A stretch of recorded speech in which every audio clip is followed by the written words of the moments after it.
Pemirsa, sementara itu pelatih Timnas Putri Indonesia Mochizuki Satoru meminta para pemain untuk meningkatkan akurasi passing dan meminimalisir kesalahan kontrol bola saat bertemu Pakistan di laga kedua grup D kualifikasi Piala Asia Wanita 2026. Ya, tidak hanya itu, pelatih asal Jepang tersebut juga menekankan pentingnya pemain untuk lebih maksimal dalam memanfaatkan ruang dan peluang gol agar Timnas Putri Indonesia bisa mengamankan 3 poin penuh pada laga malam ini. Sementara itu, Kapten Timnas Putri Indonesia, Safira Ika Putri, menyatakan bahwa seluruh pemain sudah siap tampil habis-habisan saat menjamu Pakistan di Sport Center Stadium Tangerang pada pukul 8 malam nanti. Bermain di kandang sendiri, Safira menegaskan timnya menargetkan menang di setiap pertandingan dan mengincar posisi teratas grup D. Garuda Pertiwi saat ini memimpin klasemen sementara grup D setelah meraih kemenangan atas Kirgistan di laga perdana dengan skor tipis 1-0.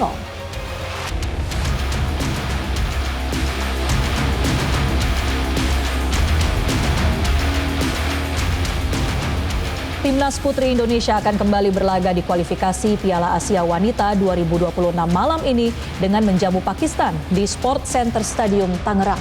Setelah meraih kemenangan tipis atas Kirgistan, Garuda Pertiwi memasang target 3 poin penuh untuk memperkuat posisi di puncak klasifikasi grup D. Kehadiran 4 pemain naturalisasi termasuk Isa Gusewarbs yang langsung moncer di laga perdana menjadi modal positif untuk tim asuhan Mochizuki Satoru. Untuk membahas strategi dan peluang Timnas Putri, sudah hadir bersama kami manajer Timnas SEA Games Manila 1991 IGK Manila. Selamat siang, Opa Manila. Selamat siang, apa kabar? Kabar baik, Opa Manila. Nah, Opa kalau melihat bagaimana penampilan perdana Timnas Putri kemarin setelah menang Kirgistan ini seperti apa? Potensi nggak berprestasi ke kualifikasi lanjutannya? Setiap timnas, apakah Putra, Garuda Putra, Garuda Pertiwi, selalu diinginkan untuk menang. Dengan kemarin kita menang 1-0 melawan Kirgistan, kita sudah mengumpulkan poin 3. Tadi dilaporkan bahwa tim Putri Pertiwi kita siap, artinya siap kesehatan, siap dia bisa tidur baik malam kemarin, pagi-pagi dicek dokter sehat semua, itu sudah ada jaminan. Kemudian tentu pelatih sudah melihat bagaimana kekuatan Pakistan. Kemarin kita uji saja, analisa dengan menang Kirgistan 1-0, berarti depan kita masih ada produk, ada hasil. Tengah kita masih menjamin membantu, belakang kita solid, kita tidak kebobolan. Sepak bola bukan olahraga yang terukur. Bisa diunggulkan kalah, tidak diunggulkan bisa menang. Tetapi motivasi, semangat untuk menang, diunggulkan itu jangan sampai merusak kondisi kita.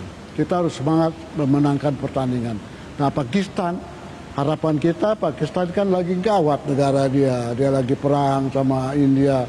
Apa ada pengaruhnya kita tidak tahu. Tapi pelatih yang bagus, Jerman, materi, kiper, penjaga gawang yang terpilih, lini belakang, lini tengah, lini belakang.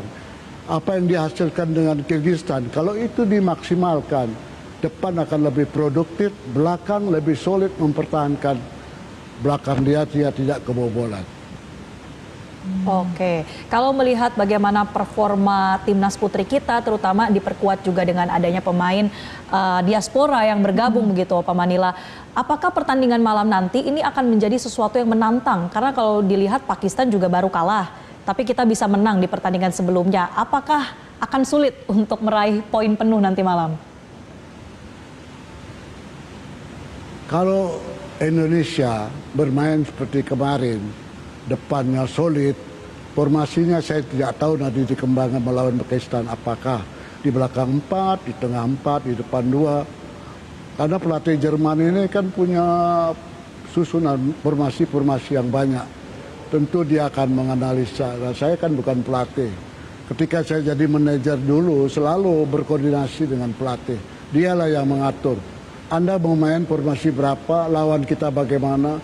Kalian tahu nggak kelemahan lawan di mana? Manfaatkan kelemahan lawan itu untuk dimenangkan. Dan saya yakin, sangat percaya apabila bermain seperti kemarin, depannya bagus, tengahnya mendukung, belakangnya solid, menjaga gawangnya dengan baik, kita yakin kita akan bisa mengalahkan Pakistan. Oke, nah Pak Manila, dari sisi permainan kan pelatih Mochizuki ini menyoroti ya akurasi dari passing dan kontrol bola. Kalau Anda sebagai manajer timnas SEA Games nih tahun 1991 waktu di Manila ini, catatan yang paling mendesak untuk teknis permainan seperti apa Pak Manila? Ya, teknik permainan tim kita ya mirip-mirip Jerman lah. Jadi kecepatan, ketepatan mengatur bola, ada koordinasi yang baik antara belakang, tengah, dan depan. Saya tahu lah, kayak Jerman posisi seperti itu, rata-rata pemain Eropa seperti itu. Dan saya tidak mengenal, tidak tahu bagaimana Pakistan bermain. Seharusnya pelatih sudah mendapat rekaman atau menonton bagaimana dan tahu pasti kelemahan-kelemahan Pakistan di mana. Dan menurut saya tidak begitu muncul Pakistan dalam sepak bola pria maupun wanita. Baik. Selain itu Pak Manila, kalau melihat timnas kita ini kan sebetulnya masih baru begitu ya, atau masih perlu adaptasi antara pemain mungkin dengan pelatih dan sebagainya. Bagaimana menatap kemungkinan kita bisa betul-betul mencapai puncak atau putaran final dari Piala Asia 2026? Ya, pertama jaga kondisi pemain. Pemain jangan dibebani beban-beban yang berat. Biar dia bermain apa yang dia dapat selama latihan, keluarkan semua. Yang dibebani harus gini, harus begini. Malah dia jadi demam panggung. Jadi apa yang kita dapatkan di pelatih, kita keluarkan di lapangan, dan kita semuanya menunggu di bangku cadangan. Biarkan mereka 11 orang bermain di lapangan.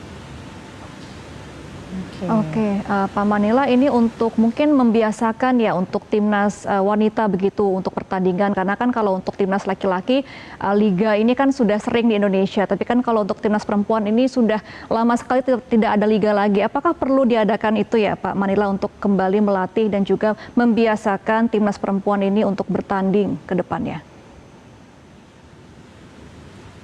Iya, zaman saya kecil kan ada Buana Putri banyak, tapi kan kesempatan wanita dia menikah, hamil, melahirkan, waktunya sangat singkat. Jadi gunakan periode ini dengan baik. Kemudian ada generasi berikutnya, wanita-wanita yang gemar bola, yang bisa diajar main bola, bisa waktunya. Tapi begitu pemain kita ini dana terkenal, dilamar pacarnya, nikah, melahirkan, hilang sudah kesempatan kita. Oke, perlu perhatian dan juga wadah lebih begitu ya bagi talenta-talenta sepak bola putri Indonesia. Nah, bagi para supporter Pak Manila untuk mendukung perjuangan timnas Pertiwi pada malam hari ini, apa pesannya bagi para supporter dan masyarakat sepak bola tanah air? Yang pertama, Garuda Pertiwi harus juara. Dengan juara nama naik. Selain dapat bonus, mungkin dipanggil presiden, sebagai menteri olahraga, penonton akan bergairah seperti mereka mendukung Garuda Putra. Jadi tunjukkan prestasi dulu. Dan saya katakan lagi, kesebelasan putri ini waktunya umurnya terbatas. Begitu dia juara, pria masih tertarik, dilamar, dia menikah, dia punya hilang lagi kita. Tapi harus menyiapkan generasi berikutnya. Nah, PSSI harus punya wadah khusus menangani putrinya, beda dengan putra. Oke, baik, kita akan nantikan dan juga doa terbaik untuk para timnas Garuda Pertiwi malam ini. Semoga bisa memenangi pertandingan dan masuk ke Piala Asia. Terima kasih Pak IGK Manila selaku manajer timnas SEA Games Manila tahun 1991. Selamat kembali beraktivitas Pak Manila. Jelajahi cara baru mendapatkan informasi. Download Metro TV Extend sekarang.